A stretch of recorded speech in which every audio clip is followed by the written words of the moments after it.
আবৃত্তি করছি 2025 সালের বইমেলার একজন বিখ্যাত কবি, সবচেয়ে আলোচিত কবি কাফির 3টি কবিতা। কবিতার নাম তুমি পাইলা টাকা। তোমারে পাইলে তো আর দুঃখ পাইতাম না, দুঃখ পাওয়ার পাশাপাশি তোমারেও পাইলাম। তুমি দুঃখ কিংবা আমাকে কিছুই পাইলা না। তুমি পাইলা সুখ, তুমি পাইলা টাকা,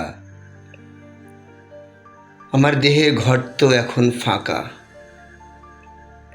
দ্বিতীয় কবিতা প্রতারক। আপনি ভেবেছেন পৃথিবীতে প্রতারক নেই, অথচ পৃথিবীতে প্রতারকের অভাব নেই। তৃতীয় এবং শেষ যে কবিতাটি আবৃত্তি করব, কবিতার নাম বিবাহ হয়েছে। ডিপার্টমেন্টের মেয়েটা এখনো জানে না যে তার ডিপার্টমেন্টেরই একটি ছেলে তাকে অসম্ভব ভালোবাসে। শুভরাত্রি।